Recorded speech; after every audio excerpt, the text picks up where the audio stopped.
talking about writing kind of cross-genre. And this includes Stacia, and Lesley Davis, Crin, and Andrea.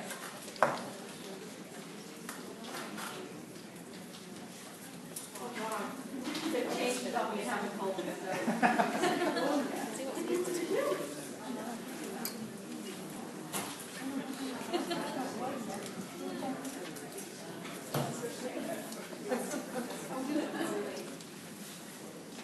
Very quickly, I would like to congratulate Andrea on her recent Lambda Literary Award.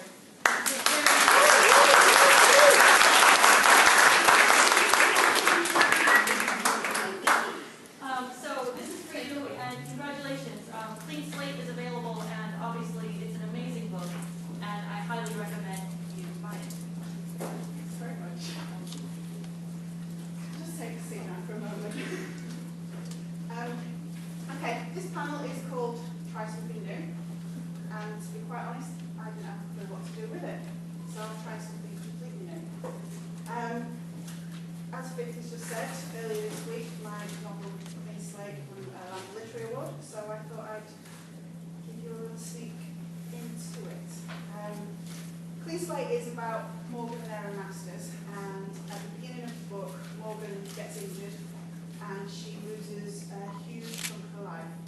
She's 39 years old when she has the accident, and she wakes up believing she's 19.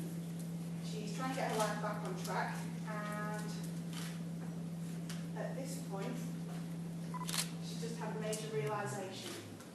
You'll come to the rest as we go through. Okay? So, time for a little research. Morgan grabbed her crutches and struggled with the stairs, banging the sticks against each one, the wall, even a foot. She gave up and crawled up on her hands, one knee, and shuffling up on her backside, dragging the sticks along with her.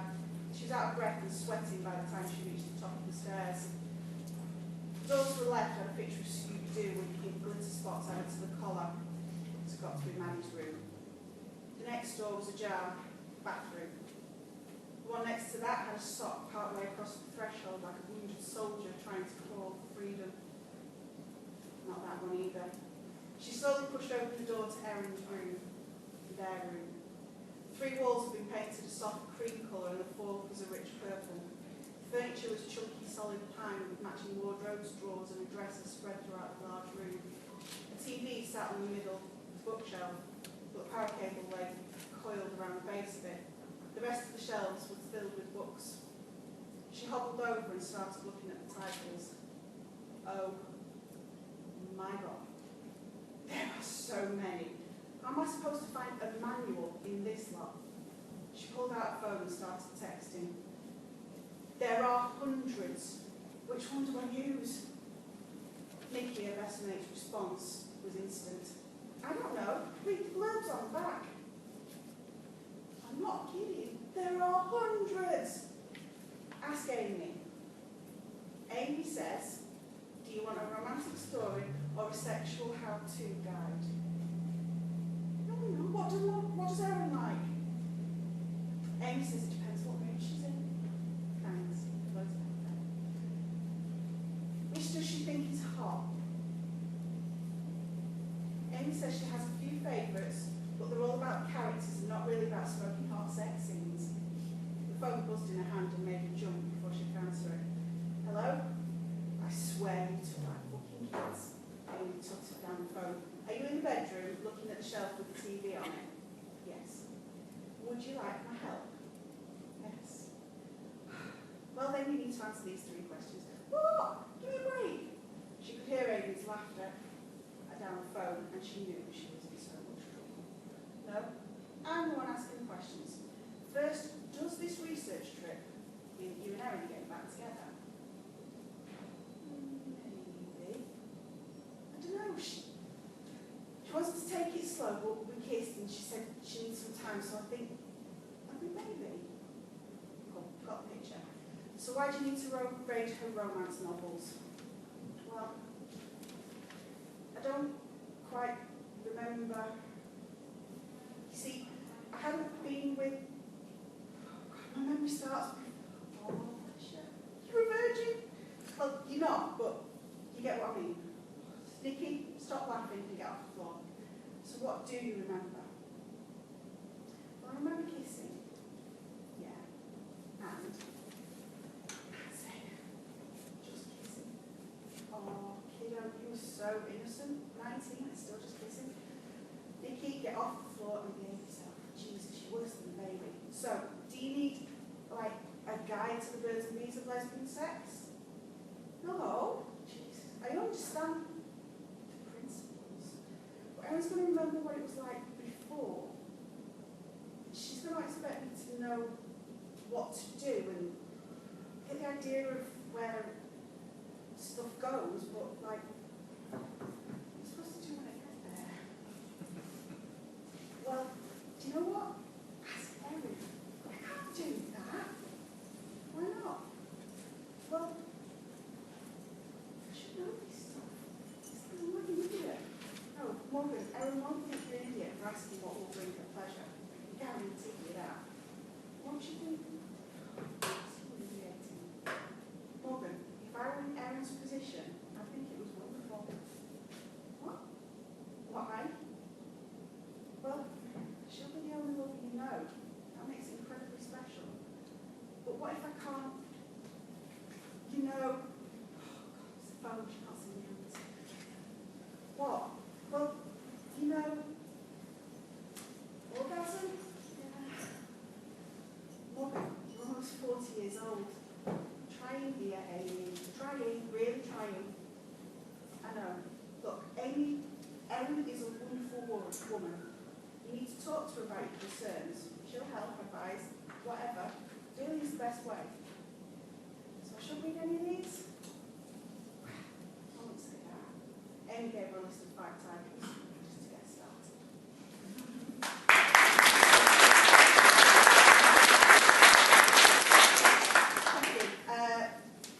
Morgan and Erin's story continues in a short story that was written for an anthology, which leads me to my first guest this afternoon, Stacia Seaman, who is an editor for Bolster Books. I'll give you a brief bio, and then Stacia will come and join me, I hope. Stacia plays with other people's words. On a good day, she's a super spy or a firefighter. On a not so good day, she reviews pronunciation keys for ESL vocabulary lists, which is apparently a lot harder than it sounds. And on a normal day, she falls in love at least twice. So please come and tell us about how you fall in love twice a day.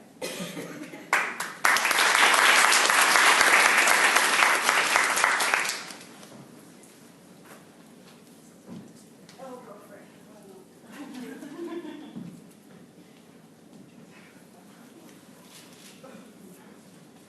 So, Stacia, how long have you been editing Lesley works? About 15 years now. Yeah. A lot of work that you've looked at. You've worked on a large number of anthologies, very successful and award-winning ones. Do you work exclusively on anthologies? No. I'm what's referred to as a copy or line editor. A lot of people, when they think of editing, they think of adding commas, fixing typos, that sort of thing. That's what I do. But every now and then I get to take a step back and actually shape not a single story, but an anthology, which is the goal is to make it greater than the sum of its parts. And so it's really fun to be a part of that every so often. How many submissions do you receive usually for each anthology? Way too many. It's hard because a lot of the time they get a fantastic submission that adheres perfectly to the theme. It's exactly what you want, but unfortunately you've got so many similar that you have to go for a story that might not be quite as strong, but interprets the theme in a different way. And so it adds to the anthology in a way that the original story that you'd like to use wouldn't. To give more variety. Yeah, to give more variety, to give, and sometimes just to add a different flavor that otherwise wouldn't be there. So you do try to work the sort of story arc of the whole of the anthology rather than just with... Not necessarily a story arc, but a feel. Or, for example, the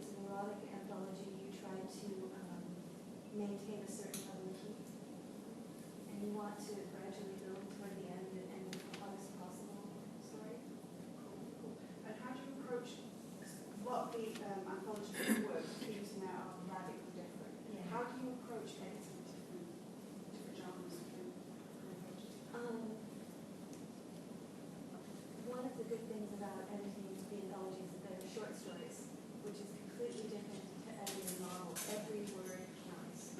Every sentence is important. It has to belong. It has to contribute to the story. And so it kind of makes it easier because some of the elements of genre that are required in a novel aren't required in a short story. So you don't really have to pay as much attention to certain things as you might. Such as? Well, for example, you can get away with a bittersweet ending in a romantic story that you couldn't get away with in a romance novel. And with a science fiction based story, you don't necessarily need as much backstory. You don't need to explain the world building quite as thoroughly. Okay. What's the best part for you about reading it? I get to work with so many amazing authors. The first anthology I worked on, I was emailing editors I had been reading for 10, 20 years, and I just wanted to print out my email address book and frame it and put it on the wall, because I got to work with these people who've been my heroes for so many years. So it's wonderful, and so many new voices. What's the most frustrating part for you? I think it's the same as it is for everybody. When you're working with an anthology, you've got so many different editors and authors, but you've got these hard, fast deadlines. And so instead of just one author to work with on a deadline, you've got everybody. So just keeping track of everybody, making sure everybody's on time, making sure everybody's got a copy, don't give me a copy of it. Must be a logistical nightmare. That's what I like about them. Very detail-oriented, very, I'm a list maker, I'm a check. I like to make checks on things, so for me, anthologies are perfect because that's a lot of what you're doing. It's just making sure all the words are in the right place and everything is, everything's in order, all the bios match, just stupid little details that nobody else likes to do, and I love them. It's pretty fantastic. Yeah. So what's the anthology that you're currently working on? It is it's called, I don't even remember the name, it's Myths and something, but it's sort of mythological fairy tale kind of stuff. Myths and magic. That's it, Myths and Magic. I knew it was something, and the stories are currently under review. So you're not still looking for solutions on that? No, the submission's closed, I think, maybe in March. It was a while back, but I'm really looking forward So to it's it. kind of more like fantasy. There's been a lot of fairy tale, LGBT fairy tale anthologies lately, and so this is our shot at it. That kind of leads me on quite nicely to our second guest this afternoon, who is Lesley Davis. Now, Lesley was born and bred in the West Midlands. She's the author of 10 books, of which Dark Wings Descending was a Land Military finalist. She's a passionate gamer who eats, sleeps and breathes to play, as well as being a die-hard science fiction and fantasy fan, so related really well. Thank you for being here. Thank you. Would you like to do your reading for us, please, Lesley? I'm reading from Pale Wings Protecting, but I'm using the characters that were in Dark Wings Descending. Pale Wings was supposed to be a standalone book, but when I was part way through it, I could hear the voices from the original book wanting to make a comment or two, and Blythe, which was one of the characters in the new book, is mentioned in the first one, so it seemed we worked to bring those in. There wasn't originally supposed to be the angels and demons of the first book in the second one. They were going to be just a normal, what I called lovers undercover. Blythe and Daryl were sent to a different place undercover to find out that who was behind children being kidnapped.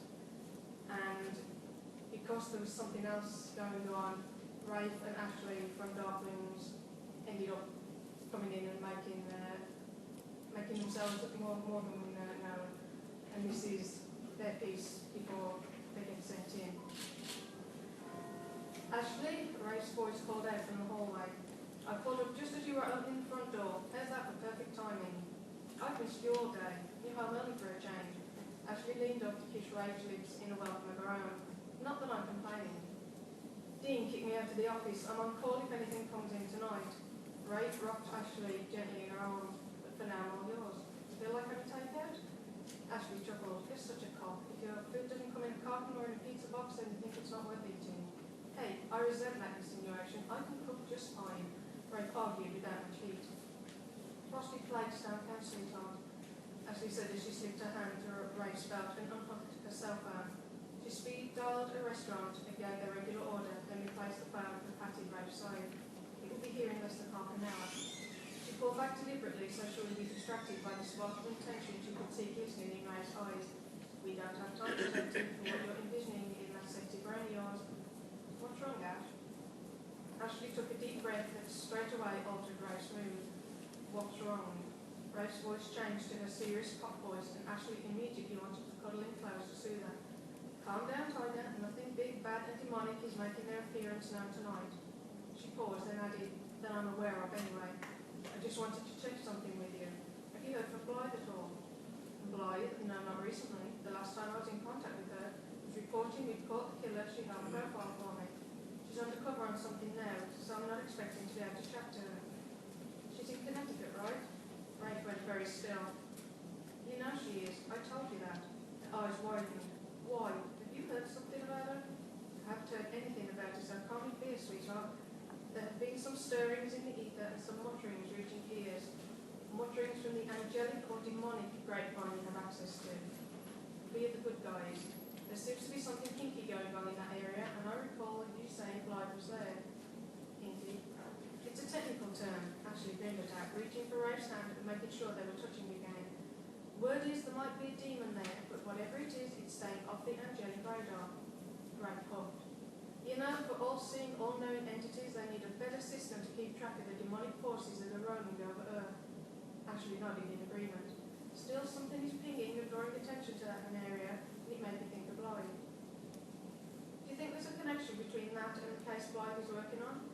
She's investigating babies being snatched. Demons steal children? It's rare. They usually covet more shiny objects. But if there's money to be made, Ashley thought back to a previous case that she'd worked on, the breaking up of a large paedophile ring. Oddly enough, Blythe had been on that investigation, though they'd never formally been introduced. Ashley remembered the FBI team going into the house where the children had been hoarded by men for their unsavoury dealings. Ashley herself had gone alone after her prey.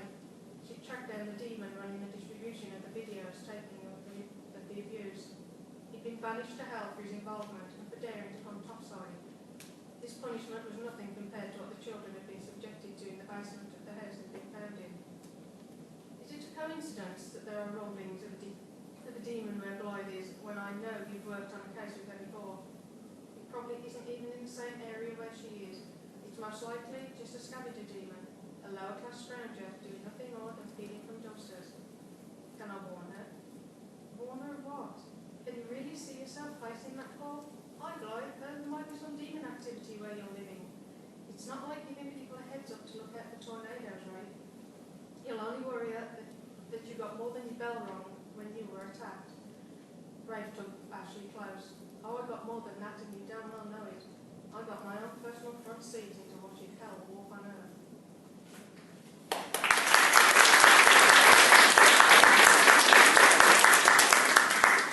Thank you very much. Now, you're a self-confessed sci-fi and fantasy fanatic, yeah. Okay. It's very, very clear that from your writing and your body of work. Now, Dark Winds Descending, and Pale Winds, which you just read from, take real-world settings and bring angels and demons into those. But then you've also got Truth and Mask, which is more kind of Gotham-styled, Batman-esque kind of total fiction fantasy world. Which do you prefer writing? Ooh, I like both because I have a lot to do with both myself. I love superheroes an awful lot. So Doom Truth Behind the Mask was my take on superhero genre.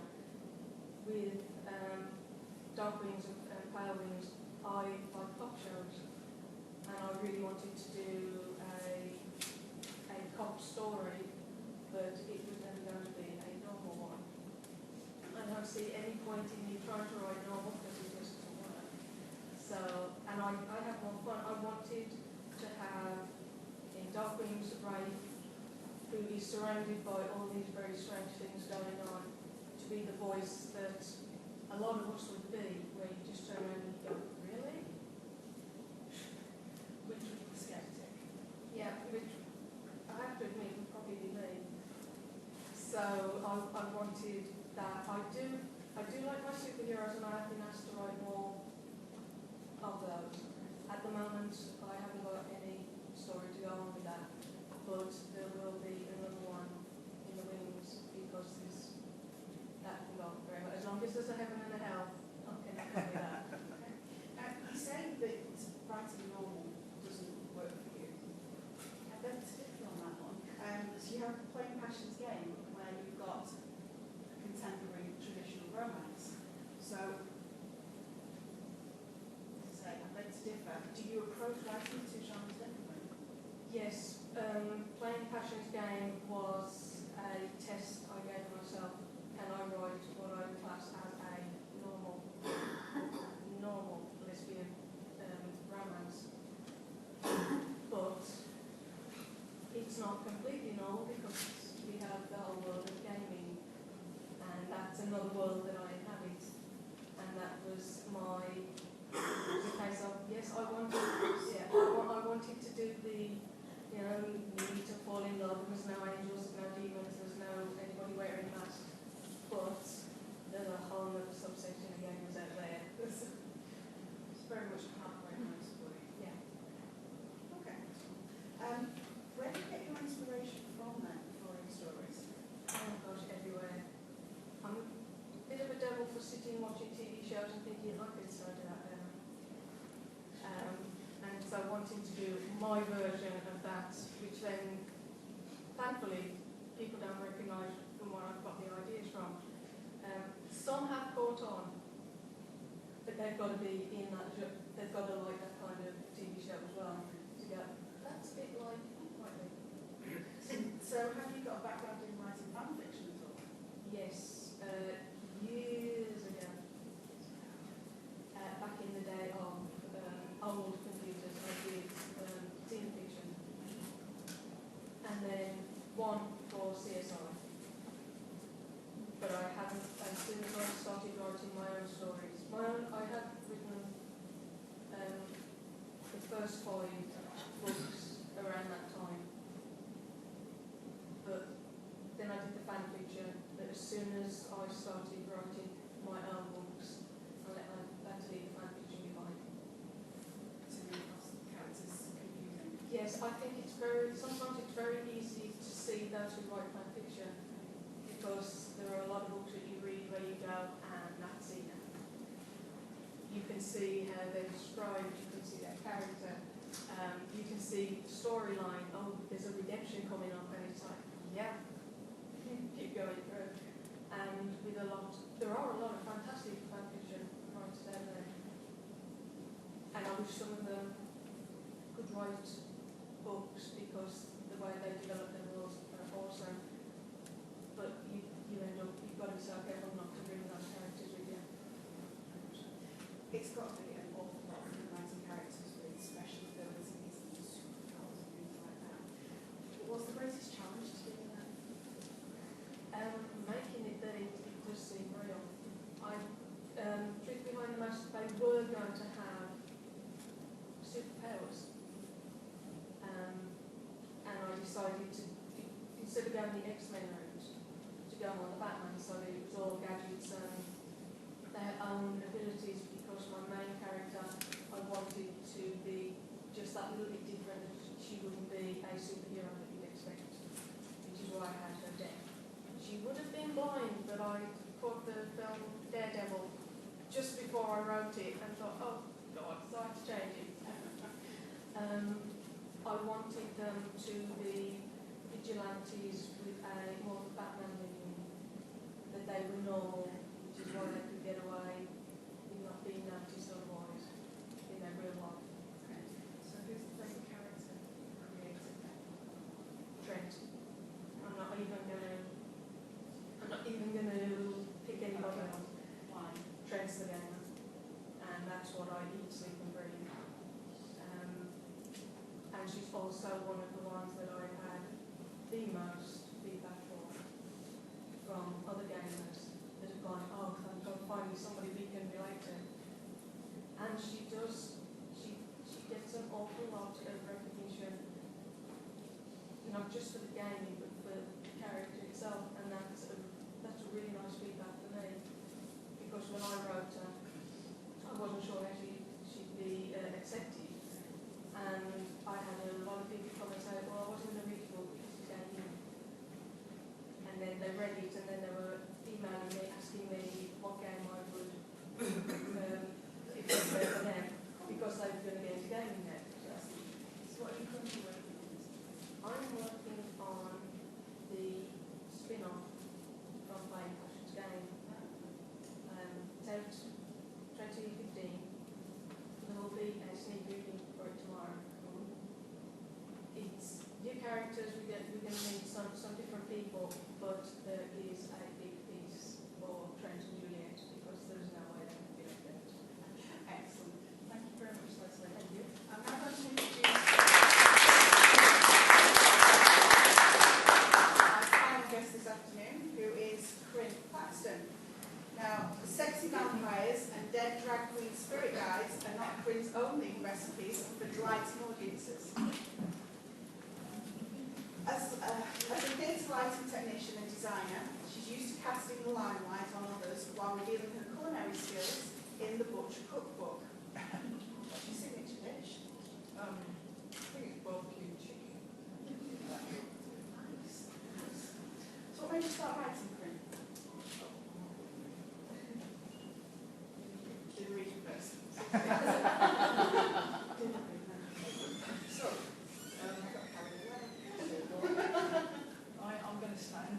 I'm going to read from the Supernatural Detective, and I have to. This comes with a bit of a health warning, particularly if you're American, and especially if you're from New York, because I'm going to stab at a New York accent from one of the characters, and I think you have to bear with me on this and just think, well, she's doing her best, she's trying, she's making an effort. Oh, please. It's like talking to a drunk's didgeridoo. Tony blinked open her eyes to squint at a pretty lady with 6-inch sparkly eyelashes, huge blonde hair, and a dress that had both sequins and shoulder pads. She was perched, cross-legged on Tony's chest of drawers. Wake up and smell the brimstone, sweetie, she croaked in a pitch as rich as molasses. Smell them, huh?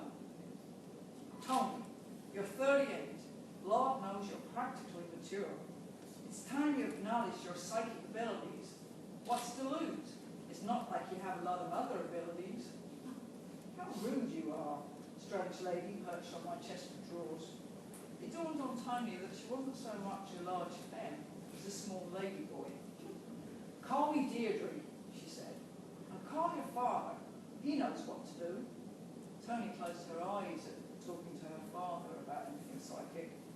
When she opened her eyes again, Deirdre had gone. Tony nodded to the guy on the stage door as she ran through to the back stairs and dashed into the lighting box just in time for show call. She's a lighting technician working in West End. Tony on cams, she announced, putting the headset on and speaking into the microphone that hovered just in front of her mouth. The deputy stage manager laughed. I'm guessing you're panting because you're late, rather than excited for talking to me. Ha ha, Tony muttered, switching on the lighting desk and waiting for the monitor to show information. Whenever the DSM got drunk, she'd whisper huskily, I'm practically bisexual, so I love my boyfriend. Tony avoided being in dark corners with her and wished she wouldn't embarrass herself, on cams with the whole crew listening. Beginners on stage, please. Stand by, lighting cues 2 through 5. Standing by, Tony responded. She looked through the big glass window in front of her at the audience in a circle taking their seats. Soft red, fold-up cinema-style chairs ran in semicircular rows in front of the ornate cream and gold balcony. Slim brass railings prevented people determined enough to lean over the balcony from falling to their deaths. The rest of the auditorium wrapped around by private boxes decorated with plaster scrollwork to the magnificent proscenium arch and the plush red velvet front tabs. Front of house clearance, this is your front of house clearance. Go LX2, sound Q2, fly Q1. The DSM might be a nightmare after one too many Piccadilly breezes, but Tony knew she was second to none at calling the show. Tony pressed the go button. The house lights dimmed, and the pre-show lighting slate faded to a dim blue sidelight as flying crew lifted the front tabs, revealing the stage to the audience for the first time. A line of dancers strutted on and stood behind chairs as the lights began fading up into a brighter blue slate, which silhouetted them in their angular pose. The audience relaxed into the opening number. Tony had time to read the paper through scene 3, a long scene with no songs that she swore got enough for every night. My God, you could get a bus through there, pauses. Alarmed, Tony flicked her head up to find the lady boy from her dream perched on the other high swivel chair. What are you? She stuttered. Are you real? Oh, you silly lesbian, Deirdre tittered. Haven't you worked it out by now? I'm your spirit guide. Tony stared open-mouthed. I can tell you now, that's another look that works for you. Deirdre said, looking down her aquiline nose at her. Tony closed her mouth. Go away, I'm working. Working, schmirking. All you do is press a button and someone tells you when to do that. I rig lights as well and focus them and other stuff. Deirdre didn't look impressed. You're ignoring your true calling. You're psychic, and people need psychics. Well, dead people need psychics. So step up and do your duty, you sapphic sap. Stand by, LXQs 25 through 32. Standing by, Tony muttered. Now shut up, I've got to concentrate. She glared at Deirdre. I beg your pardon, the DSM said angrily through Tony's headset. Shit, I haven't switched my mic off. Tony flushed with embarrassment. How can I shut up? I'm cueing you. See how far you get without me reminding you. We all know you practically nap through the show.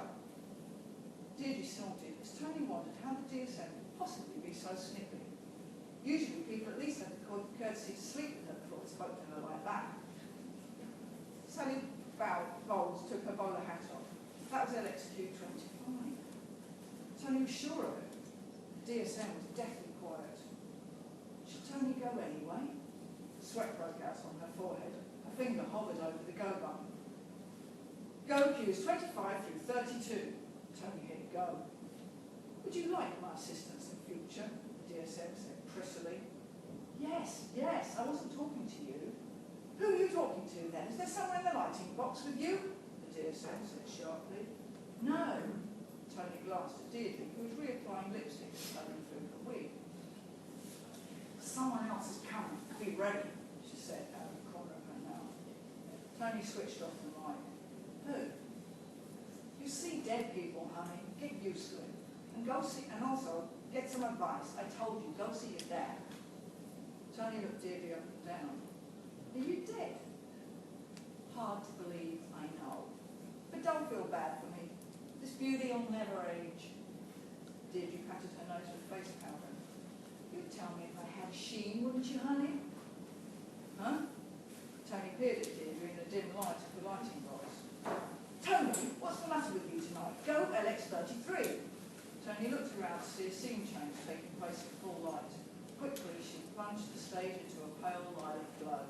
When she looked back, Deirdre vanished again.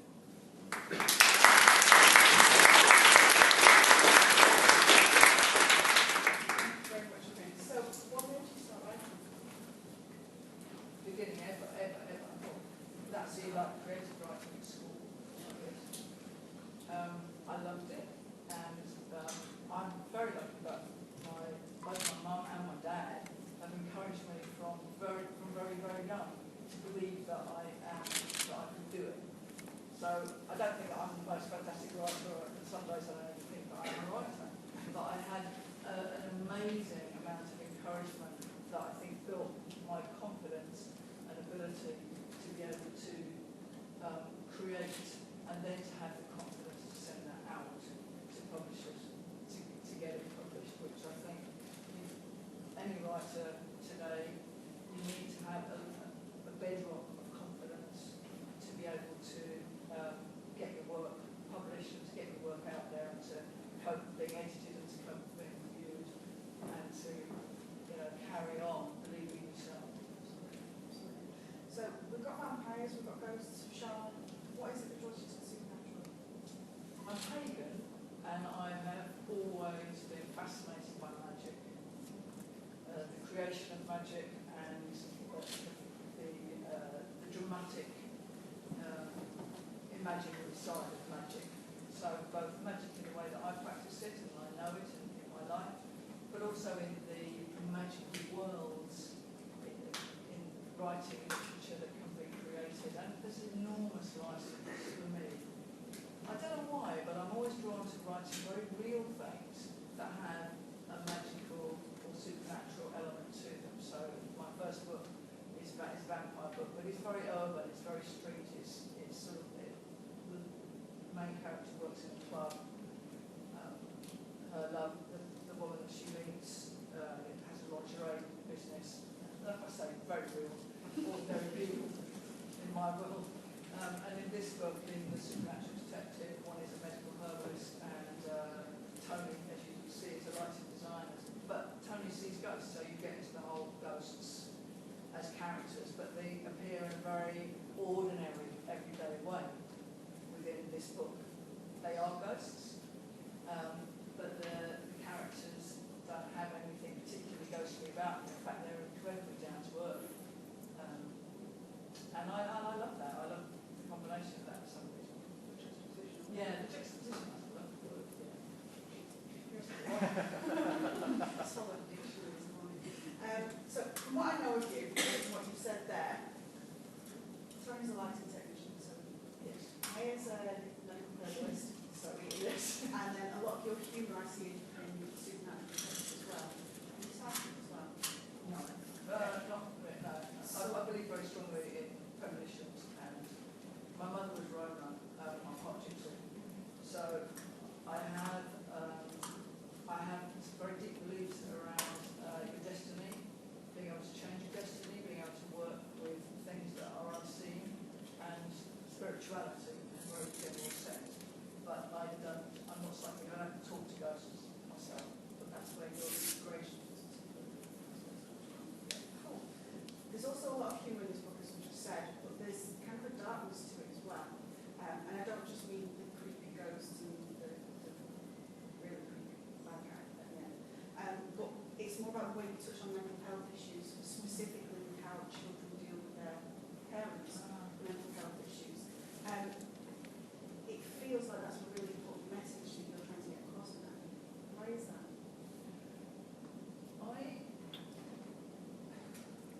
I know a lot of people. I have people very, very close to me who, and within my own life, have dealt with many very, very serious issues, who are survivors of different serious issues. Some are chronic, serious health, some are abuse, some are mental health issues, which have sprung usually from traumatic incidents, trauma generally in people's past.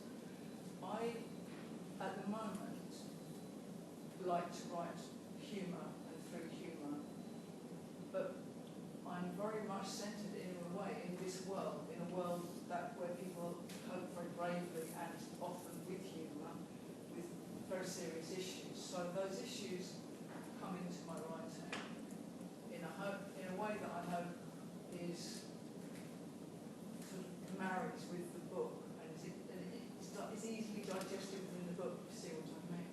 I don't have the impulse personally to write a book at the moment that is centred on getting into the real everyday nitty-gritty of coping with trauma. That there are lots of excellent writers who are drawn to do that work. In theatre, I often work with that kind of work, actually. As a writing designer, I work with playwrights who write that kind of work. So it's very present for me. You know, it's very real. Do you find that even sort of working with it peripherally helps you through? I mean, the reason I ask that is a clean slate for me. I wrote it whilst dealing with and sort of coming to terms with a lot of issues that I have with regards to memory. Particularly, my grandfather was diagnosed recently with Alzheimer's disease, and the way that that's impacted the family has influenced the writing of clean slate greatly. Do you find that it helped me a great deal to come to terms with a lot of that? Does it work a similar way for you? I think for me, I'm not trying. For me, I'm not. I appreciate. I have written some poems, particularly that does deal with issues that I need to express, if you like. But the books that both of them covered are more incorporate. It's more that the characters. What I'm interested in. Sorry, the long-winded way of coming to a point, which is I'm interested in why people behave the way they behave. That absolutely fascinates me. The relationships between people, whether they're lovers, relationships, friends, whether they are people who just meet, whether they are, what drives people to do things, what drives bad guys to do things, people who commit crimes, what drives good guys to try to be brave, to try to stop things, to try to rescue. For me, what's happened in their past is often, or usually, absolutely fundamental to what drives us, what makes us interact, what creates our personalities. We're born with certain types of personalities, but our early childhood and our young adulthood and the people that we meet and the people that we love who go through really serious hard times, all of that forms our characters. And the interactions between characters, why people in relationships struggle to connect is hugely important to me and interesting to me. And within supernatural detective, the stuff in Tony's background and Maya, who's the herbalist, their background of childhood is huge to why they do and don't get together, why they're coming together, they're attracted together, and why they're pulling apart. And so that yeah. But that, yeah. So what are you currently working on? I am currently working on a sequel to the supernatural detective. It's called Death's Doorway, and Tony and Maya are in it, and Jade. It's not. If anyone's read this, I'll tell you the most feedback I've had from this book is what's happened to Jade. Because I didn't actually write at the end of this book that Jade's all right. The last you hear about Jade, she's tied up in the cabin of a pub. So, these things come back to haunt you. And, you miss that in an edit. Certainly missed that. I've lost count of people who sometimes say, where's Jade? What's up with Jade? For lovers of Jade, anyone who does love Jade, she's in terrible peril. Poor Jade is in serious. I'll make sure that nobody's left tied up in a room ever again at any moment in mine. I'll try not to. So that I'm writing a sequel. Fantastic, thank you very much. Does anybody out there have any questions for any of the panelist guests? If not, I think we'll call that a day then. Thank you very much.